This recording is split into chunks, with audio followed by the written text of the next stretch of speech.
ゼロ戦にはよく知られた弱点があります。防弾装備がない。操縦席を守る分厚い装甲板もない。燃料タンクも自風式ではない。だからこう言われることがあります。ゼロ戦は搭乗員の人命を軽く見た戦と浮き立った。でもちょっと待ってください。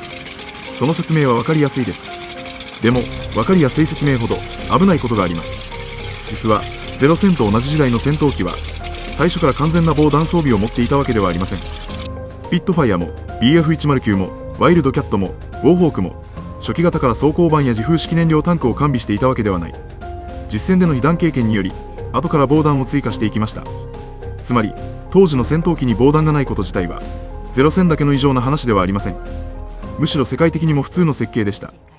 ここでさらに重要なのが日本陸軍の一式船はやぶさです。はやぶさの初期型も防弾装備は十分ではありませんでした。しかしはやぶさはゼロ戦に比べるとかなり早い段階で操縦席の防弾や自風式燃料タンクを取り入れていきます。ここが大事です。もし日本軍が単純に搭乗員の命などどうでもいいという思想だけで動いていたならはやぶさに早く防弾が入ったことを説明しにくい。ではなぜゼロ戦は違ったのか。そこには陸軍機と海軍機の違いがあります。はやぶさは基本的には陸上基地から飛ぶ戦闘機でした。前線の飛行場を移りながら地上部隊の作戦を支え制空戦を行い時には迎撃にも回る。一方ゼロ戦は海軍の艦上戦闘機です。空母から飛び立ち洋上を長距離飛び攻撃隊を守り敵機と戦いまた母艦や基地へ戻る。ゼロ戦にとって航続距離と艦上運用は機体の根本条件でした。ここで設計側の視点も必要です。設計者は好きなように理想の戦闘機を作れたわけではありません。海軍の要求がある。空母で使える寸法がある。長大な航続距離が求められる。20ミリ機銃も必要。格闘戦能力も必要。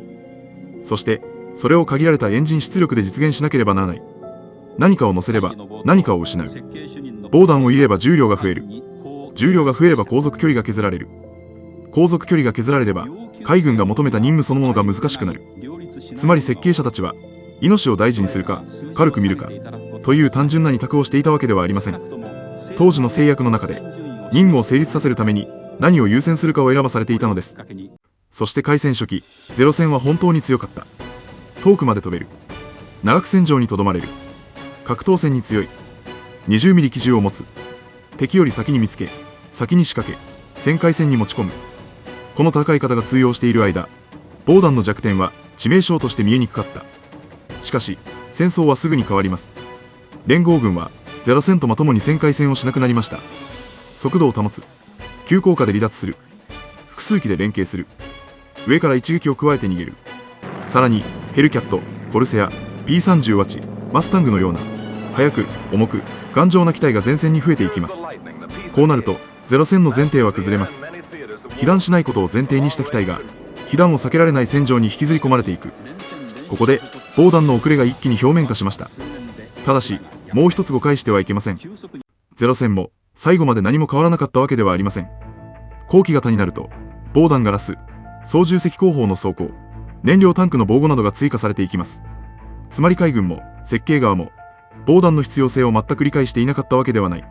問題は理解していなかったことではありません。防弾を加えたゼロ戦を十分な数で前線に届けること、そして本来ならゼロ戦を控えるべき新型機を間に合わせること、それが戦争の変化に追いつかなかったのです。さらに重要なのは欧米側が隠したゼロ戦を調査した時もこれは命を軽く見た思想の飛行機だと評してはいません。彼らが見たのは思想ではありません。構造、重量、速度、旋回性能、防弾板がないこと、自風式燃料タンクがないこと、つまりただの機体の機能として分析したのです。防弾がない。そのこと自体に驚いてもいないし特筆もしていません。それがロカクセロの調査から得られた実用的な結論でした。ではなぜゼロ戦だけがここまで防弾なしの象徴になったのか。なぜゼロ戦だけが人命軽視と責められるのか。それはゼロ戦が有名になりすぎたからかもしれません。ゼロ戦は開戦初期の強さの象徴でした。同時に戦争後半の苦戦と消耗の象徴にもなりました。だから戦後日本軍の硬直性、後継機の遅れ、搭乗員の損耗、工業力の差、そうした複雑な失敗がゼロ戦の防弾なしに重ねられていった。